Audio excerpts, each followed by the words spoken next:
In 1954, over in Munich, BMW was on the brink of death. They were drowning in red ink. Sales were plummeting, and the board was seriously considering selling the entire company to Daimler-Benz. Dealerships were shutting down one by one, and an ominous silence filled the factories in Munich. Yet at that exact moment, across the Alps, a man who was building refrigerators and water heaters just years before was about to hand the Germans their only possible lifeline. His name was Renzo Rivolta, and this is how a Milanese entrepreneur rising from the literal ashes of war saved one of the world's most prestigious car makers before challenging Ferrari and Maserati with American muscle under the hood. But to understand how he pulled this off, we have to go back to 1939, when young Renzo, a 31-year-old from a wealthy Milanese family, decided to buy a tiny company named Iso. The name itself gave away the business. It was just a small factory making refrigerators, heaters, and other thermal appliances for the home. A humble start, sure, but Renzo saw this tiny business as the foundation for something massive. Sadly, fate had other plans. 1939 was the year Adolf Hitler unleashed World War II, and for any Italian entrepreneur launching a business right then meant building a sandcastle in the middle of a hurricane. The war years devastated the entire country and Milan. The nation's industrial heart paid a heavy price. Allied bombs flattened entire neighborhoods, and the Iso factory was not spared. When the guns went silent in 1945, almost nothing was left of that small company except its name, some machinery that miraculously survived the bombs and the stubborn resolve of a man who refused to quit. Renzo Rivolta gathered the scrap and moved it to his family estate near Milan, turning a peaceful villa into a makeshift factory floor. And this is exactly where Renzo made his first brilliant move. Looking around post-war Italy, he realized the country didn't need new refrigerators. It needed mobility. Millions of Italians needed to commute to work, to rebuild, and to start living again. The cheapest, most accessible way to do that was a motorcycle. So the name Iso was shortened to a simple, memorable Iso. And in 1948, their first product was born. The Isomoto scooter, featuring a tiny 65 cubic centimeter engine pushing out just 2 horsepower. But those 2 horsepower represented absolute freedom for thousands of Italians who could finally afford their own set of wheels. Rivolta's hunch paid off almost instantly. By 1950, an entirely new model hit the streets, the Isomoto model. Its 125 cubic centimeter engine put out 7 horsepower, reaching 82 kilometers per hour. For back then, that was amazing for a daily commuter vehicle, and sales absolutely exploded. Their lineup of scooters and motorcycles grew fast, and by the mid-1950s, Renzo had founded Iso International, setting up branches in Spain, France, Britain, and even across the ocean in Argentina and Brazil. From a bombed-out villa to a global 2-wheeled empire, all in less than 10 years. But knowing Renzo Rivolta, 2 wheels were never going to satisfy him for long. By the early 1950s, even as scooter assembly lines ran at full steam, a much more ambitious dream was taking shape in Rivolta's mind. Italy was entering the era historians would call the economic miracle, and with it came a massive appetite for the automobile, the ultimate status symbol of wealth and modern life. Renzo wanted to break into the car industry, but not with just any car. He wanted to make something accessible to the absolute maximum number of people, something small, affordable, and incredibly smart.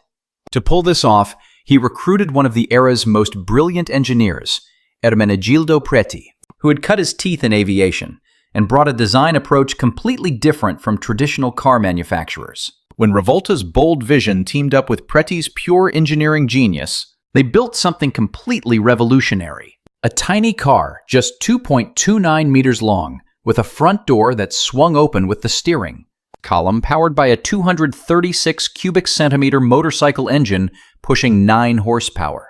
They named it the Isetta, which, in Italian, sounded like a little Iso, a playful and affectionate nickname. In autumn 1953, the Isetta debuted at the Turin Motor Show and was an absolute sensation.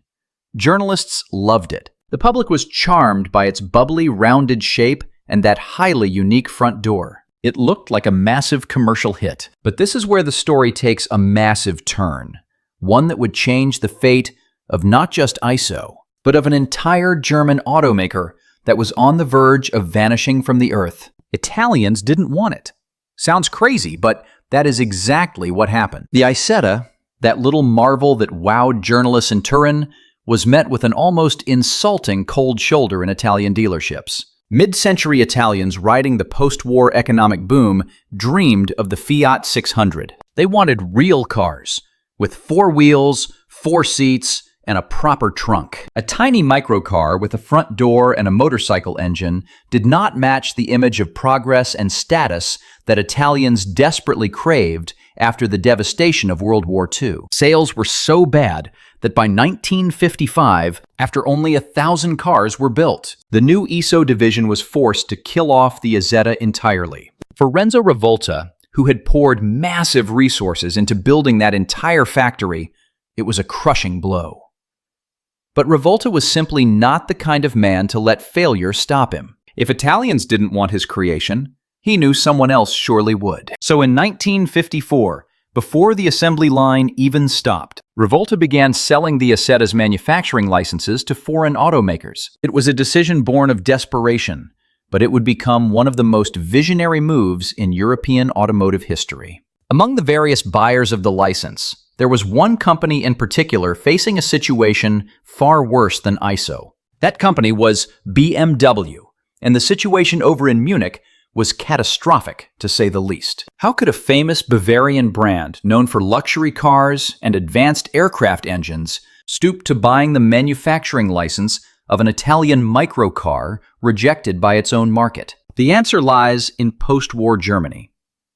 By 1954, BMW was a ghost company. Their main factories in the Soviet occupation zone had been seized. Car production had ground to a halt, and their only available model, the luxury BMW 501, was way too expensive for a rebuilding Germany. Their coffers were empty, debts were piling up, and Daimler-Benz had already drafted a hostile takeover bid that would wipe BMW from history forever. That was the moment the little Isetta crossed the Alps and changed everything. In 1955, BMW began building the Isetta under its own name, tweaking it for the German market. And that is when something incredible happened. The exact same car that Italians had snubbed became a massive hit in Germany. Germans fell in love with its practicality and its low price, and how easily it slipped through traffic in cities still full of war rubble. Sales blew past expectations, and by 1964, over 160,000 BMW Isettas had rolled off the Munich line. 160,000 compared to Italy's meager 1,000. That massive wave of cash from the little Isetta allowed BMW to survive, to reorganize, invest in brand new models, and eventually grow into the automotive giant we all know today. Renzo Rivolta had saved BMW, even if he did not fully realize it at the time. Meanwhile, back in Milan, the Iso factory sat silent and empty, a costly investment with absolutely zero return. Their scooter and motorcycle assembly lines kept running at full speed. And in 1956, they launched a 3-wheeled vehicle called the Iso 400, offered with more than just a gasoline engine, but also a diesel and even 2 fully electric prototypes, an incredibly prophetic move for that era. But Rivolta knew that his company's future couldn't remain tied to 2 wheels forever. Around that time, Europe was undergoing a massive, deep transformation in the luxury car market. A new segment was aggressively emerging, the Grand Tourer. Fast, elegant, and comfortable coupes designed for long trips across the continent. Built for wealthy buyers, these cars combined sports car performance with luxurious living room comfort. Brands like Aston Martin, Maserati, and Ferrari dominated this elite club, and it seemed crazy for a scooter maker to even dream of competing. But Renzo Rivolta wasn't just dreaming, he already had a plan. And inspiration came straight from France, where Faccialvega proved you could build a world-class European Grand Tourer using the brute power of American V8 engines. It was a concept brilliant in its simplicity. Combine the best of both worlds, gorgeous European styling and chassis engineering, with the endless power and reliability of American engines, which were far cheaper than the hand-built engines from Italian manufacturers. Rivolta immediately saw the potential of this formula, and to make it happen, he brought in two legends who would change automotive history forever. The first was Giotto Bizzarini, a former Ferrari engineer who understood the deep secrets of vehicle dynamics like few others. The second was a very young designer named Giorgetto Giugiaro, who was then working at the Bertone design house. He would go on to revolutionize global automotive design. With these two aces up his sleeve, Rivolta was ready for the most daring leap of his career, a leap that would take Iso from humble scooter workshops to the most exclusive showrooms in Europe. At the 1962 Turin Motor Show, the new automotive division of Iso, now rebranded as Iso Rivolta, finally unveiled its very first grand tourer. It was the Iso Rivolta GT300, with the name reflecting its massive 5.4-liter V8 engine sourced straight from the Chevrolet Corvette. It is worth pausing for a moment here to truly appreciate how bold this choice was. Back then, every Italian sports car builder made it a point of pride to design and build their engines in-house. Rivolta dared to go against the grain, dropping a raw American heart under an elegant Italian hood. It was pure provocation, sure, but also a brilliant and deeply pragmatic choice. Giotto Bizzarini, who designed the chassis for the GT300, knew Italian engines better than anyone. He had worked at Ferrari, getting his hands on some of the most iconic engines in racing history. Yet when he first tested that Corvette V8 bolted into his own machine, he was, in his words, shocked by how much better that American engine was compared to Ferrari power plants. That statement surely ruffled some feathers over in Maranello, but the cold, hard numbers spoke for themselves. Packing 300 horsepower to push a 4.76-meter frame weighing 1,500 kilograms, the Iso Rivolta GT300 hit a top speed of 219 kilometers per hour, matching far pricier rivals. But it wasn't just raw power. The styling by 24-year-old Giorgetto Giugiaro was clean, modern, and elegant without being flashy. Exactly what a European gentleman of the 60s wanted to see parked outside his private club. The cabin featured premium materials and came equipped with air conditioning, a rare luxury back then, built with handcrafted care that easily rivaled the finest British coach builders. The Iso Rivolta GT300 wasn't just fast, it was a massive statement of intent. Renzo Rivolta was telling them, entire world, that a former refrigerator and scooter manufacturer could build grand tourers capable of competing with Europe's most sacred automotive brands. The market responded with huge enthusiasm. By 1964, an even faster IR340 version debuted, and exports to the United States quickly began. Here, the mix of Italian elegance and American muscle found a highly receptive, eager audience. Iso Rivolta signed a long-term contract with General Motors for engine supplies, and Renzo, sensing the wind shifting, made the radical choice to completely phase out motorcycles and scooters by 1966, focusing all resources on cars. Between 1962 and 1970, 797 GT models left the Milan factory, including 167 high-power 340 models. Meanwhile, back in the autumn of 1963, they unveiled the A3C Racer built on a shortened GT chassis. This little beast instantly made its mark on European and American tracks, and in 1964 grabbed a result that stunned the racing world. A class victory at the 24 Hours of Le Mans, finishing 14th in the overall standings. For a brand born making fridges and built on scooters, this milestone bordered on the miraculous. But Renzo's heart did not truly belong to racing. His real passion was road-going grand tourers machines that blended high speed with luxury and raw power with pure comfort. So while management of the racing program went to Bizzarini, who would later build road-going versions of the A3C under his own name. Back in the Milan factory, the most ambitious project in Iso Rivolta history was taking shape. It was called Grifo, named after the mythical griffin on the Rivolta family coat of arms for generations. Once again, Bizzarini designed the chassis, while the bodywork was penned by the brilliant Giugiaro. But this time, the goal was far higher. The Grifo wasn't meant to just compete with European Grand Tours.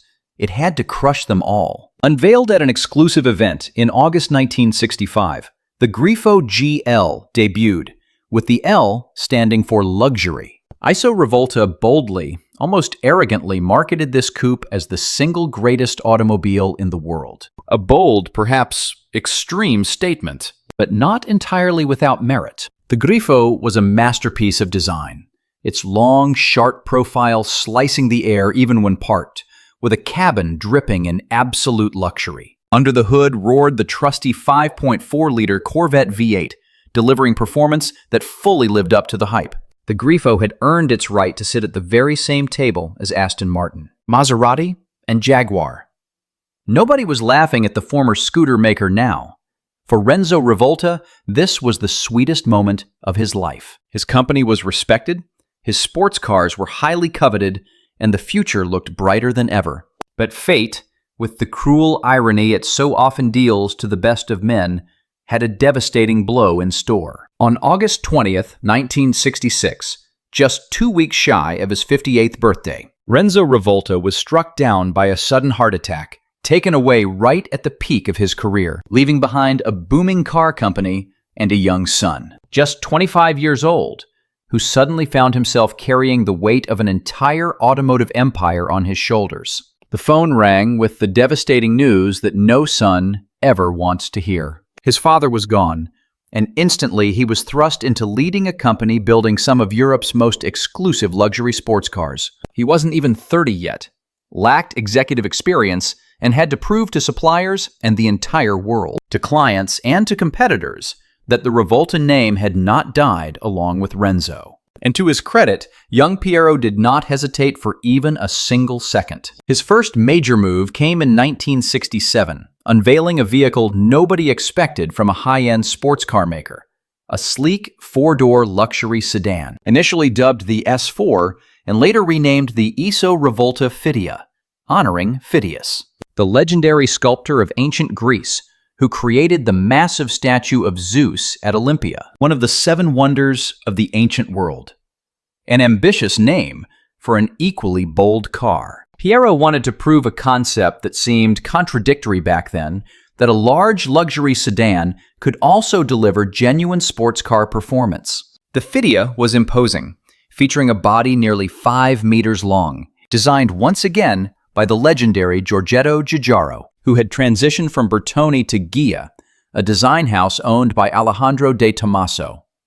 And speaking of de Tomaso, there is a fascinating coincidence. The de Tomaso Deauville sedan, launched in 1970, bore an almost embarrassing resemblance to the Fidia, though there was no official link between the two models. Who copied who remains a mystery lost in the foggy world of Italian automotive diplomacy, but suspicion is definitely justified. Underneath the Fidia's elegant skin hid the usual formidable 5-liter Corvette V8 engine, which here pushed nearly 1,700 kilograms to a top speed of 233 kilometers per hour, hitting 0 to 100 in 8 seconds flat.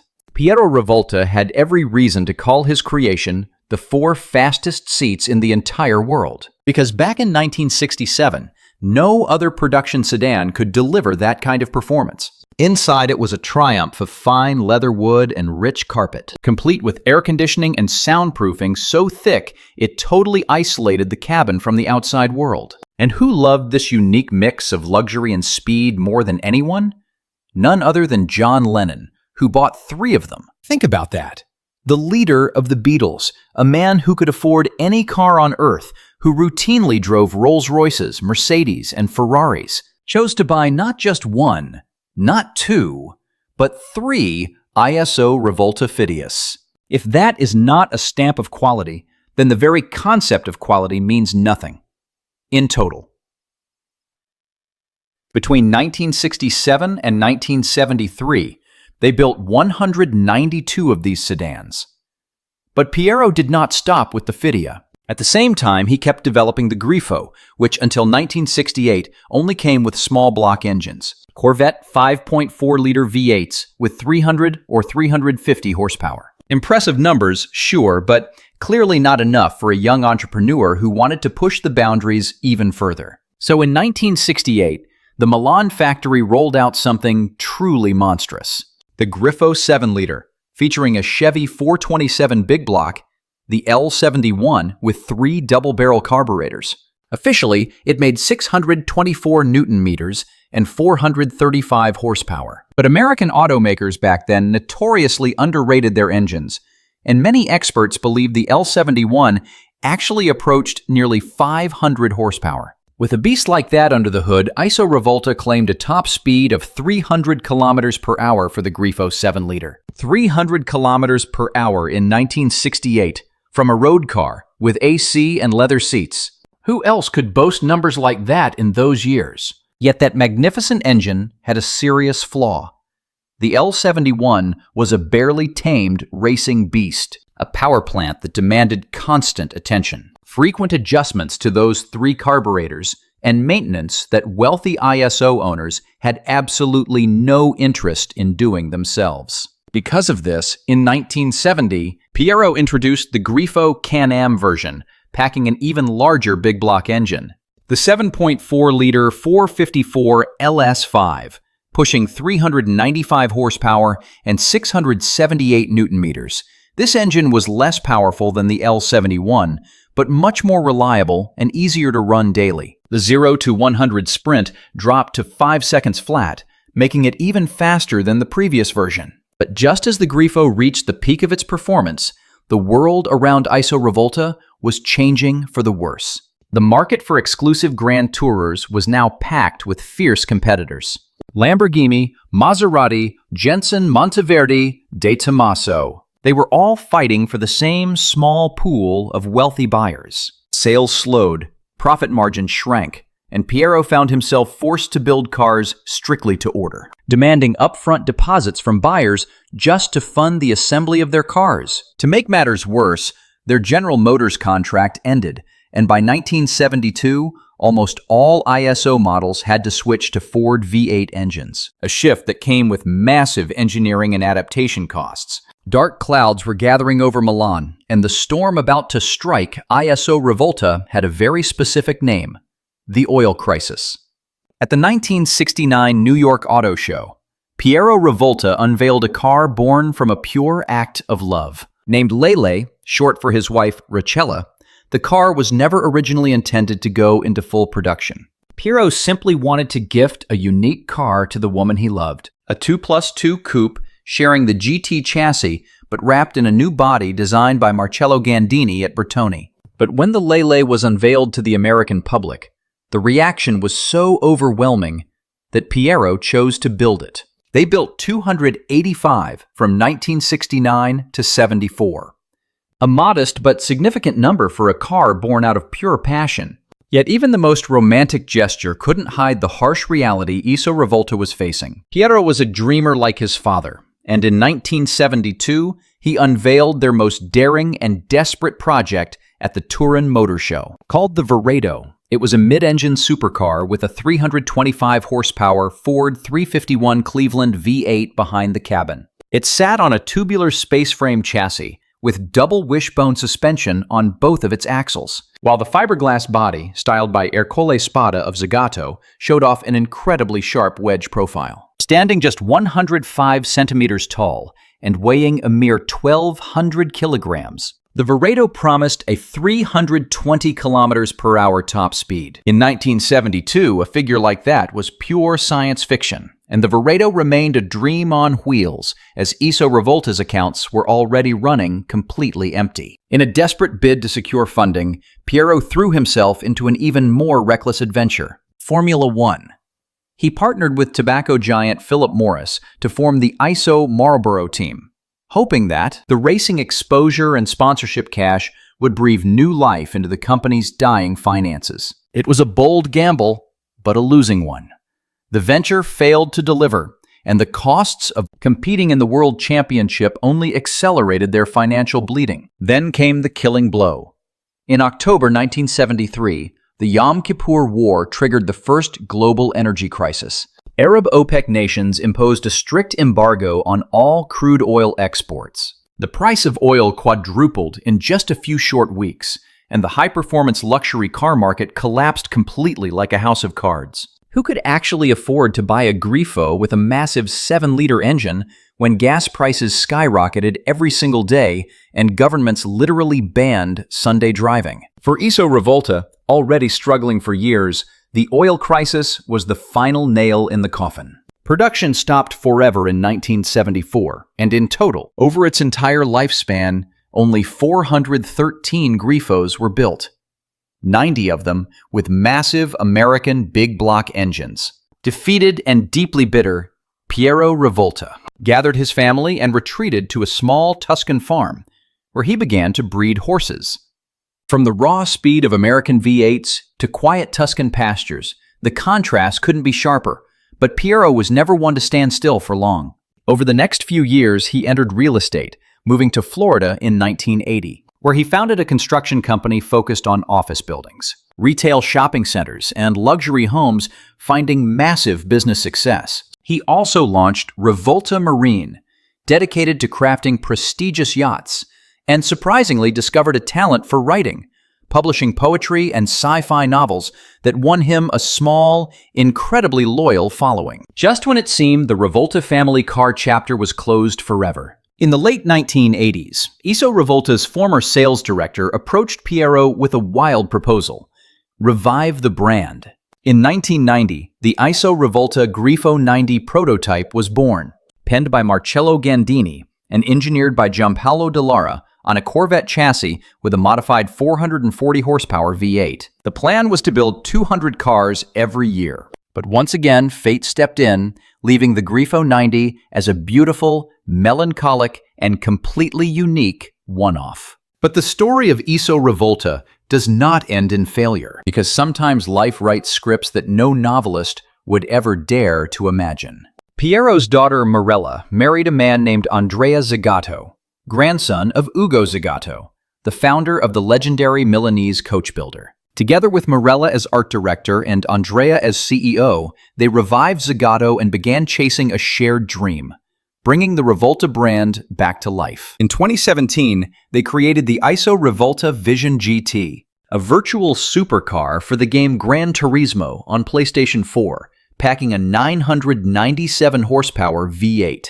It was a first step, a statement of intent launched in the digital world. And in 2021, that dream became real with the Iso Rivolta GTZ. A limited-run coupe blending 60s A3C lines with a General Motors 660 horsepower V8 and 881 Newton-meters of torque. The circle was complete. Once again, it was his father's winning formula: American power in an Italian suit, exactly as Renzo Rivolta imagined 60 years ago. But the final plot twist is probably the wildest of all. In 2022, the ISO motorcycle brand was actually revived, rebranded as ISO Mobility, focusing on electric scooters and zero-emission golf carts. And who founded this new startup?